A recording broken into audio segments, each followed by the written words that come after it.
Assalamualaikum warahmatullahi wabarakatuh. Ketemu lagi di channel gua Galeri Kang Masker.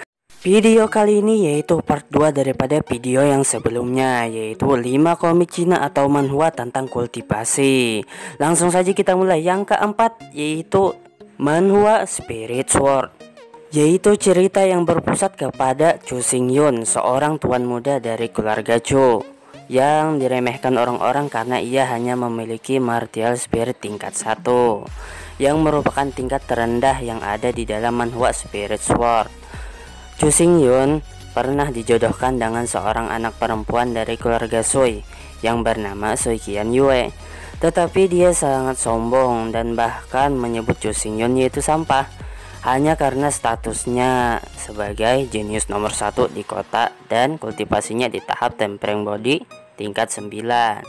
Sedangkan Chu Xingyun baru tahap tempering body tingkat ketiga. Dan Sui Qianyue juga menyuruh Chu Xingyun menyerah saja untuk menjadikan ia sebagai pasangannya. Akan tetapi Chu Xingyun menjawabnya dengan santai guys, dan berkata, "Siapa bilang kau yang akan jadi pasanganku?" Setelah itu ia berbicara kepada patriark keluarga Sui bahwa yang jadi pasangannya untuk pernikahan adalah anak kedua yang bernama Liu Xiang.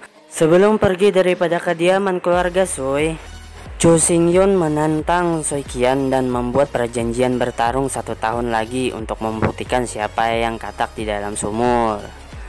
Chu Xingyun pernah mati 1 kali ketika dikhianati temannya yang bernama Xiao Xingtiang. Beruntung Chu Xingyun tak sengaja dapat kembali ke masa lalu waktu umurnya masih 16 tahun guys.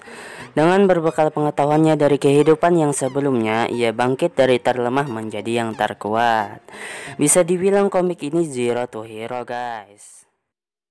Manhwa yang kelima yaitu Apotheosis, menceritakan kisah seorang pria yang bernama Luo Zheng, seorang budak yang dulunya terkenal sebagai anak tertua dari keluarga kaya dan terpandang guys. Namun suatu kejadian mengakibatkan kemunduran keluarganya. Luo Zheng sebagai budak sering digunakan sebagai samsak tinju. Sudah 2 tahun Luo Zheng dijadikan samsak tinju. Luo Zheng sebenarnya tidak peduli meski dia diperlakukan sebagai budak atau samsak tinju. Yang penting baginya adalah adiknya yang bernama Luo Yan yang menjadi murid di sekte Qingyun. Luo Zheng sekarang hanya bisa diinjak-injak oleh orang lain. Walaupun begitu, ternyata buku kuno yang ditinggalkan ayahnya mengungkapkan teknik yang misterius. Kekuatan itu masuk ke tubuh Luo Zheng dan membentuk sebuah tungku dengan 9 naga. Sejak saat itu, setiap kali Luo Zheng dipukul, kekuatannya semakin meningkat.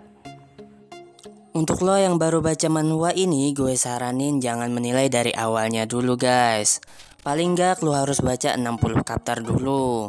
Soalnya semakin jauh nih manhwa, alur cerita dan gambarnya semakin bagus guys. Salah satunya ketika Luo Zheng udah bebas dari perbudakan.